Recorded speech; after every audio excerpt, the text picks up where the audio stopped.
What if the one thing that was meant to break you had the power to help someone else survive? Welcome to Healing Through Chaos, the podcast where pain is transformed into purpose through powerful storytelling. It's the one place where you'll find licensed professionals and survivors meet at the same table through lived experience and expertise. I'm your host, Jonte, and this is where your healing journey begins. On today's episode, we talk grief with Ayurvedic doctor, trauma informed yoga teacher, grief coach, best-selling author, and speaker, Dr. Sweta Vikram. Welcome, Dr. Vikram. Thank you so much, Yantai, for the warm welcome and the work that you do. I love listening to the description of your podcast, bringing experts and survivors to the same table. I think it gave me goosebumps. So kudos to you for the work that you do. Thank you so much. And thank you for all the work that you do, especially when it comes to grief. So, are you ready to get into today's conversation? Absolutely. Now, when people often hear that word grief, they think it may be something that's visible or dramatic. Can you explain how grief showed up in your body and daily life before losing both your parents? The one thing I did notice, Yantai, is my parents, they both died unexpectedly. And my mom was really young. So they were about 9 years apart. I was younger too. So grief showed up differently in my mind and body both because Ayurveda, this ancient medical system from India, will tell you like the mind and body are connected, right? So it showed up differently because it was sudden. I had never experienced close grief. It shifted a lot of things. But after losing my dad, it was a very mature form of grief because after losing mom, it was like, okay, I also need to focus on dad, take care of him. And here, what happens to my identity? Who am I? Am I sitting with older aunts and uncles at Thanksgiving table, sitting with my generation? Like, what's my identity? So I think grief showed up more as anger when my mom died. I was like, how could this happen to us? I'm like, how could you do that? Poor thing. She was headed to a vacation. She felt sick, ended up in the ER and just never got out, right? None of it is anybody's fault. But I was so angry, like our family structure is disrupted. So it was more about me start. But with my dad, how do I help others as well? So a little backstory to this is my father and my father-in-law died 2 days apart, unexpectedly, both of them.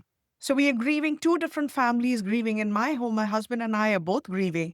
So it just became more about others. So I couldn't say I was angry, I was sad. I had no time for my own self while you're navigating grief. And I think women tend to do that. We are inherently caretakers, right? And I've always been that person. So it was never about what I was navigating. It was how could I show up for my husband, my brother, my mother in law, and everyone impacted by those losses. Mhm.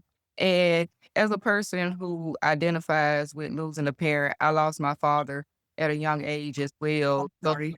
thank you. I understand the aspect of just figuring it out and just being there for others and figuring out how to go. So thank you again for sharing with our audience, Dr. Vikram. You explained yourself as being high functioning at the time.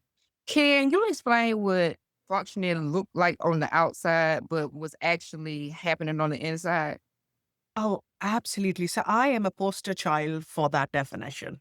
Externally functionally, internally crumbling. And what I mean by that is when my father and my father in law passed away, I was in the doctorate program. And I had to fly back to, because both of them, my dad was looking forward. I was 6 months shy of becoming an Ayurvedic doctor when my dad passed away. And he'd said he would be there for my graduation. My father in law was rooting for me. She's like, oh, we'll have a doctor in the family, right? So I knew in my heart of hearts, yes, the cremation. So I come from a Hindu family. We do the cremation, the rituals are done.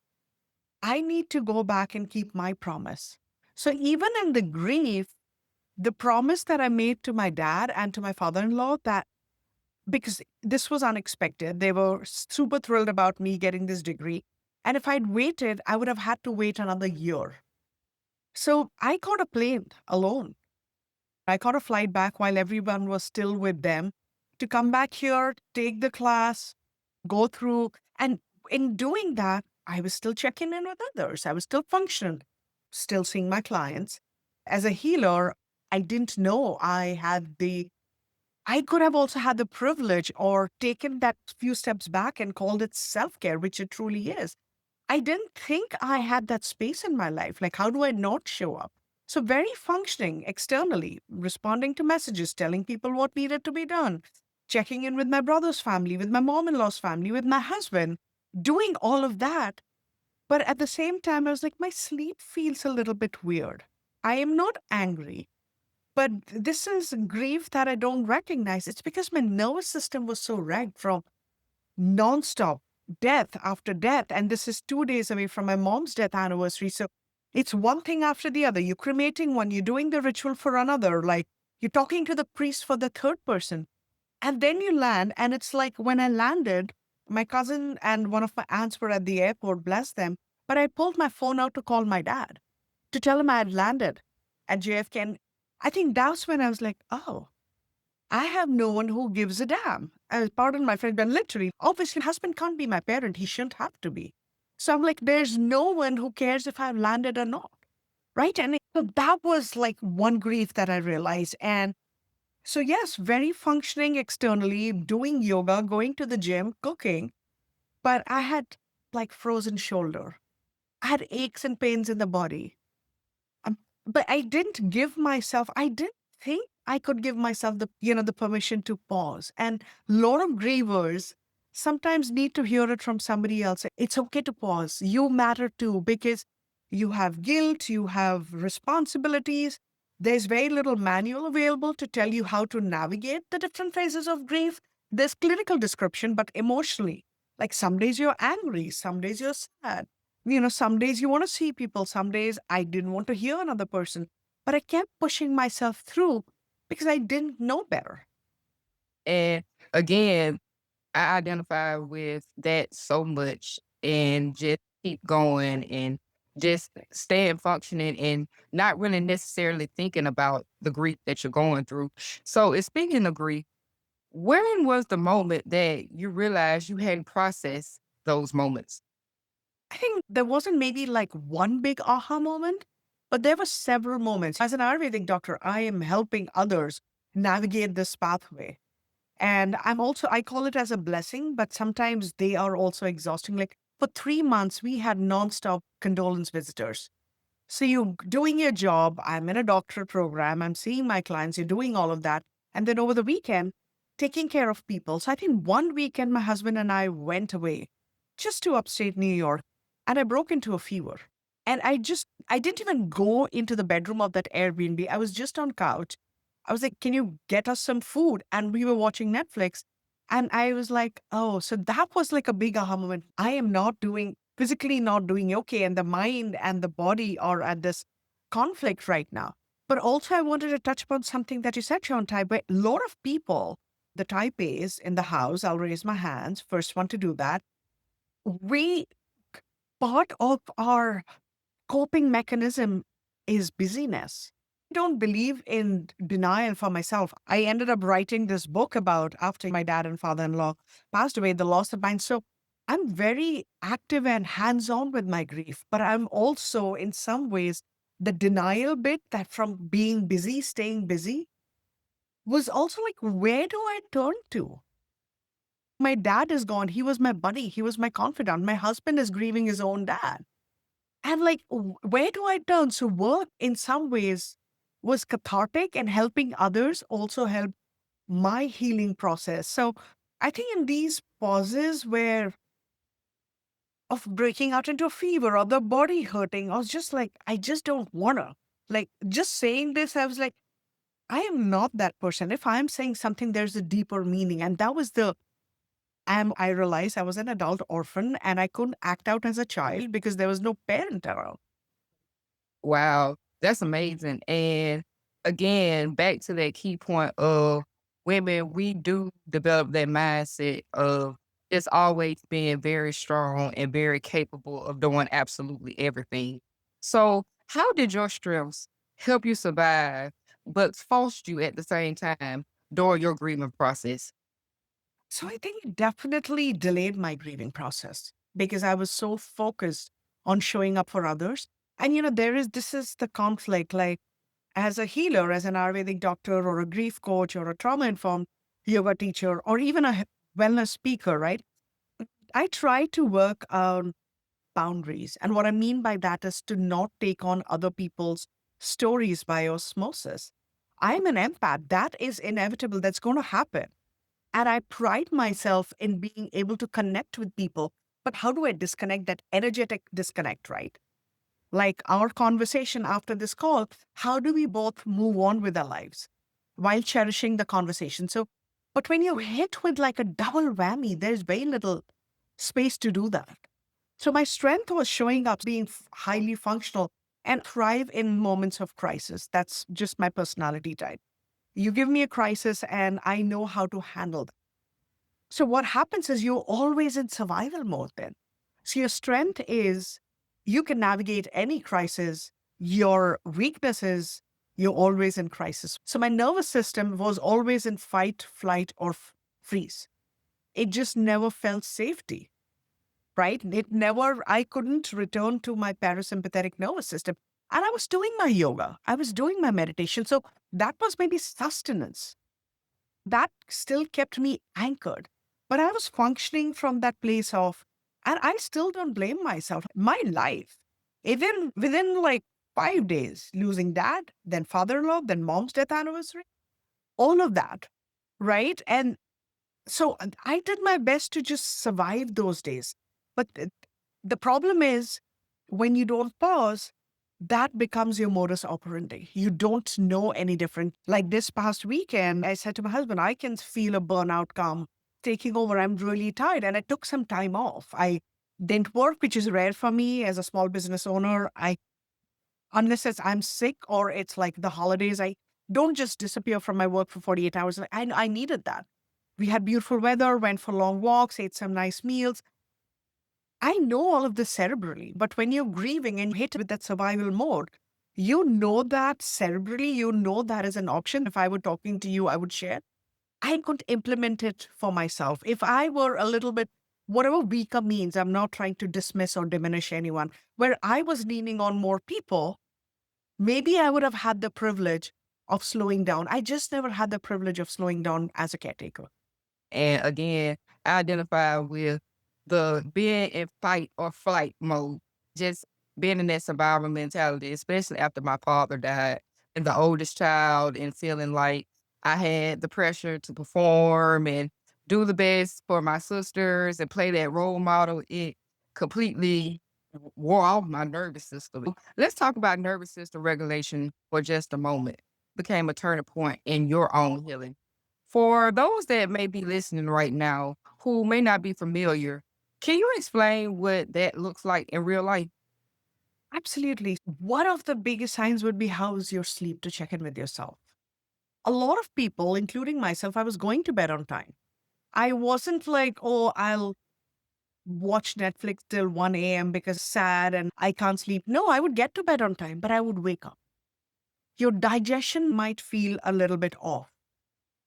I was very productive, but that's again, from an Ayurvedic perspective, it makes sense. It's just my type. My constitution is such that I can thrive in crisis. But for some people, they have brain fog. But even taking a few steps back, people like me who think, oh, I thrive in crisis, that's not how we are supposed to live. You navigate crisis, you show up with grace and grit, but life shouldn't always be a crisis. Then we take a few steps back and say, I can breathe now. But when your nervous system is dysregulated, that becomes your, like how you operate. So I'll make it even simpler. Imagine you're crossing, I live in the Big Apple, you're crossing the street. You have to have your senses really tuned, and a bus might be coming in. You don't know if someone is having an off day and they're being aggressive, whatever. Your senses need to be really tuned in. So you need to be in that sympathetic nervous system mode. Like, I need to survive. Like, okay, don't do jaywalking. Careful. Pay attention to how people are showing up. Or if it's snowed, then other roads slippery. That's survival mode. I'm sitting in a garden. I see a few butterflies and I don't mean anything by it, like a butterfly or a sparrow or an owl, whatever you see in a beautiful backyard. I'm thinking of my cousin's backyard in Georgia, and those are the things, an herb garden. And even then, if you're like, oh my God, this is you in survival mode. Your nervous system has not relaxed. Like, notice the body language. Are your shoulders closer to your ears? Some people might have this body where there's a slight hunch. It's you're trying to protect yourself.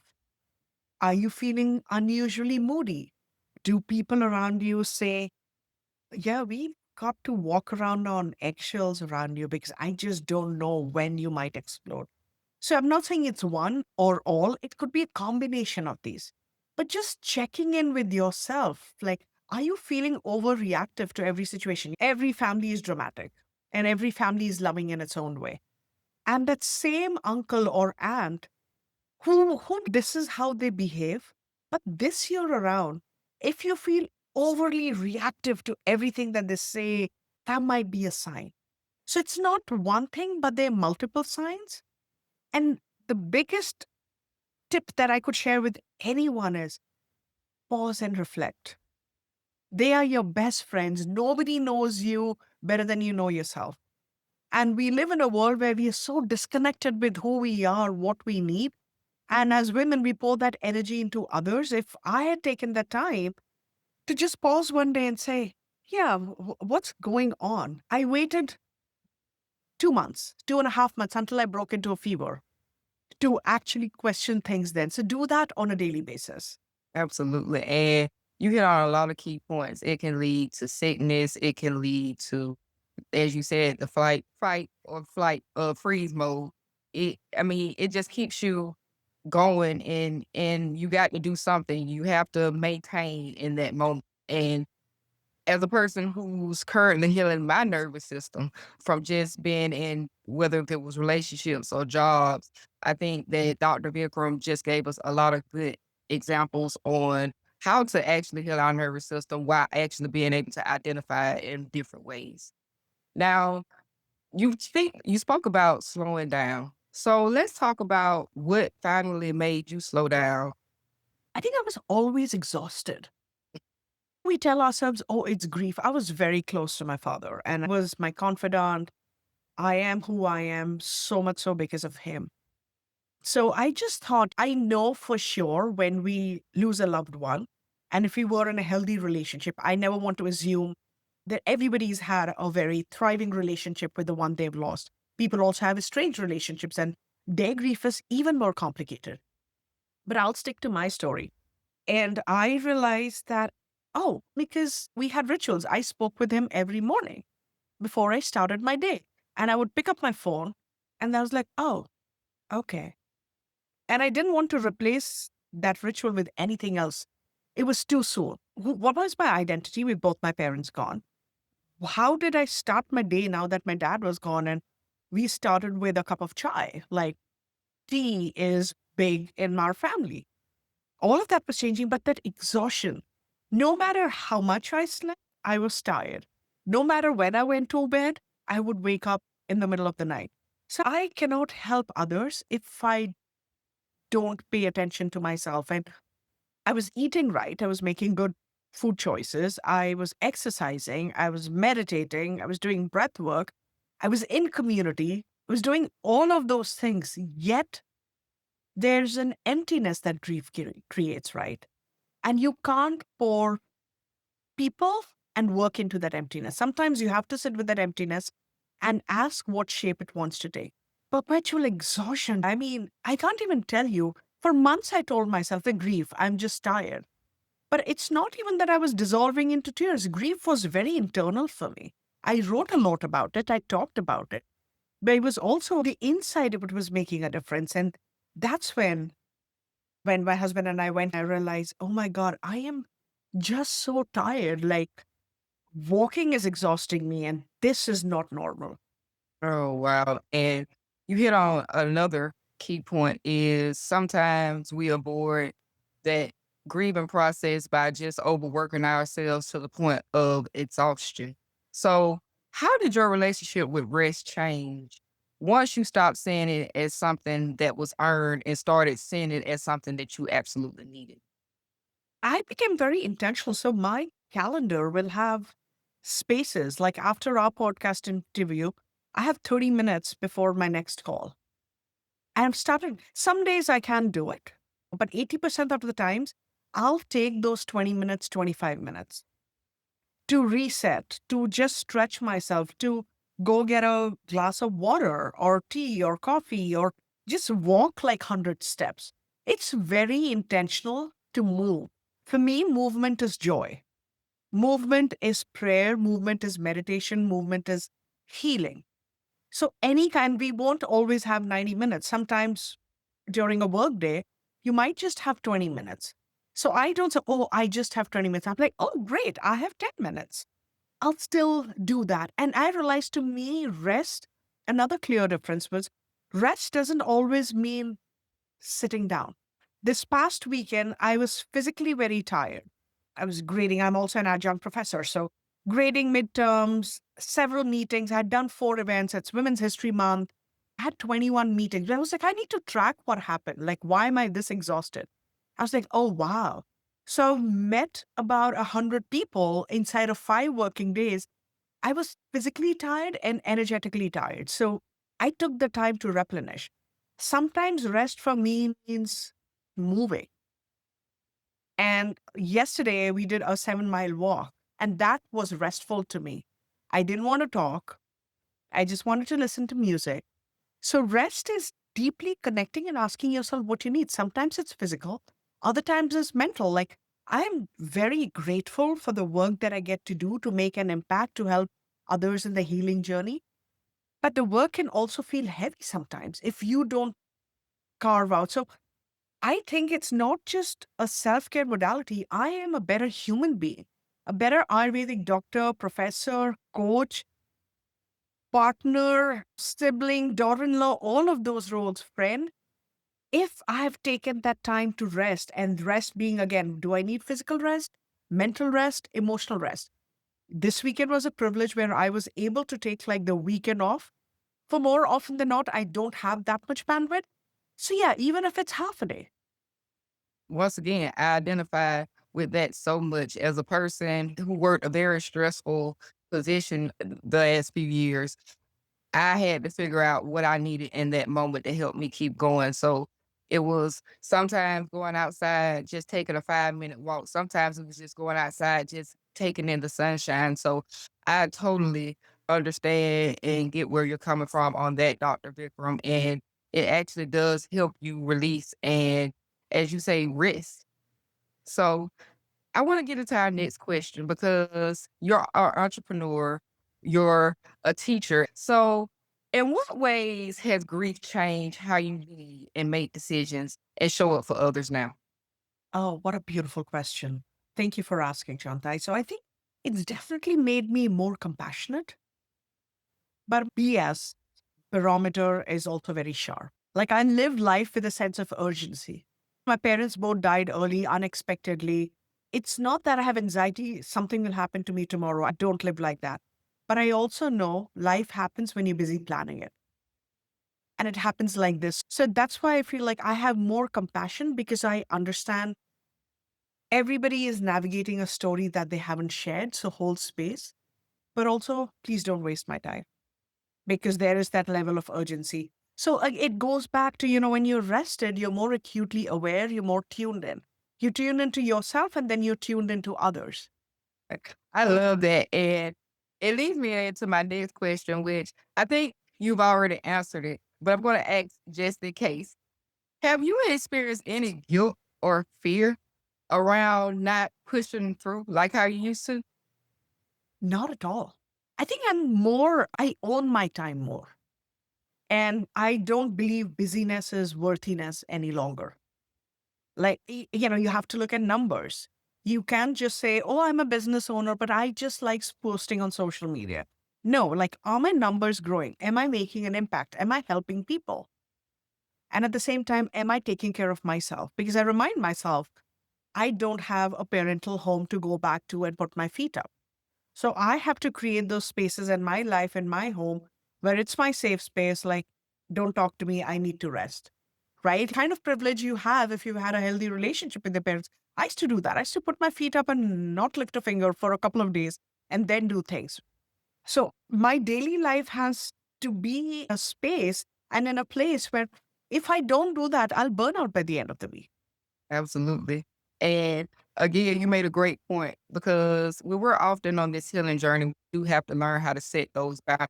And even telling ourselves no after we've said, hey, today's gonna be a rest day, making sure we're not picking up that phone or responding to emails and just taking that time for ourselves. So speaking of healing, a lot of people look at it as just one of those things where you just move on with your life and forget about what happened in the past. However, healing for you, it seemed to be slowing down. How did that change your sense of self-trust? Don't think anyone really gets over a loss. It's a fallacy. It's a story. If it helps people sleep at night, more power to them. I also want to be clear, like grief is a loss of a love. It could be loss of health, loss of a pet, of an opportunity, end of a relationship. It's all grief, right? So something or someone that, and obviously the intensity would be different. Losing a bet at Super Bowl is very different from losing a loved one, but they also experience grief in that moment. And so coming back to loss of a loved one, I don't think there is any way around it. The only way to heal is to go through it. But then grief is very temperamental. Randomly out of nowhere, I'm sure you think of your dad or a memory of his or a scent. That happens to me all the time. Like I'm not sitting and thinking about my parents consciously on a given day, but there is something that happens and it triggers a memory. And I'm like, oh man, I wish I could tell them this. I win an award. I wish I could tell them that. I've had a bad day. I wish I could just show up, have my chai, and not have to explain myself. And as a person who is still currently on my healing journey, when I first originally started, I thought I had to race to the finish line. And what I found is I'm putting a lot more pressure on myself to just move on from things and not necessarily learn the lessons or necessarily go through the emotions that those processes may have sent me through, especially with losing my father at such a young age. So I want to get some of your advice for my listeners out there who may be holding it together like how we had to, and they're quietly unraveling with no one to talk to. What do you want them to know about the coexistence of being able to be capable and grieve at the same time? Firstly, to anyone who's listening in, thank you. And my heart goes out to you if you're grieving. I personally know how it shifts everything, it transforms us. And this transformation is not something that you signed up for. So you also grieve the loss of you who used to be. Remember that the loss, you're grieving the person you were meant to be. And you no longer are that because you've lost a loved one, and that's shifted everything for you. I think for me, that's important for everyone to remember. And you cannot plan for healing. You can do the work. And so keep doing the work, keep showing up. Everyone is hit with grief at some point in their lives. That's a given, but it's still an individual journey. So it's very important to have the nourishing tribe that you need to go through this. Grief will also show you sides to yourself that you didn't think existed. And sometimes it's not pretty, trust me. But it also show you sides to people which you will not like. Unexpected people round up and are in your corner, and some of the people who you thought were going to be there, they abandon you. So it's very important to have, even though the grieving and healing journey is individual, it's very important to have a supportive community. What Absolutely. a community means to you. And again, just a reminder, this is not going away. Don't even pressurize yourself to be on a timeline, but all be aware when you need to get help. I work as a grief coach. There are therapists. There is a role for each one of us. Shantai's podcast, right? So there are different ways to heal. There is no shame in asking for help. I think it takes a lot of bravery and courage to ask for help and know that you're not alone. It's okay to not be okay, but if you are stuck in that cycle of never feeling okay, something is off. Please reach out and ask for help. Absolutely. And sadly, we're coming to the end of today's episode. And I do want to ask you, though, if there's one truth you hope our listeners carry with them after hearing your story today, What do you want them to remember? That grief doesn't discriminate. It's going to touch each one of us. So be more compassionate towards yourself and those in your tribe, your community, in your family or friends who are navigating it. That's one thing. But the other, yes, grief is life altering. But how it impacts you, it changes over a period of time. It feels like this massive ocean when it's just happened. Slowly, it becomes the size of a well, then a cloud. So it's always there, but it transforms shape. So not everyone has the privilege to get old, right? So live the life that you're so blessed to have because not everybody gets to do that. Absolutely. She hit on two great points. Comes down to the grieving process, which is don't compare your story to the next person and don't pressure yourself to just move on and get over it. Go through the process of giving yourself the rest, the process of giving yourself the ability to feel, and you'll thank us both later. I wanted to add one more thing, hierarchy of grief. Very childish when people start comparing whose grief matters most. That is one thing I would advise everyone to stay away from. It all depends on your relationship. If your pet was like a baby to you, that's just as important as the loss of a parent, right? So, yeah, stay away from, as John Tiger, stay away from comparison, stay away from hierarchy, stay true to your own authentic self. Absolutely. We have run out of time today, but we want to make sure that we have all of your information so people will know where to find you. Please let us know where we can sign up, what states you're licensed in. Let us know all the information. Absolutely. So my first name and last name is on the screen. That's my website, shwetavikram.com. You can book a free 20-minute discovery call, see if I can be of help to you. I have a podcast. I offer coaching. I write for magazines. My new book information, blog, everything is on my website. So stay in touch. And my social media handle is also very simple. It's Sweta Vikram. I keep it easy. I love it. Dr. Vikram, do you have any last words for our audience? You matter. You are loved. And on days when you're grieving, sometimes it just can feel very isolating, but you're loved. Know that you have more people in your corner than you'd be like to believe. And I say this from experience. Thanks again to Dr. Vikram for coming on and sharing her personal knowledge. And if today's message resonated, leave us comments down in the comment section. If you love stories like these, be sure to subscribe so you never miss whenever we upload.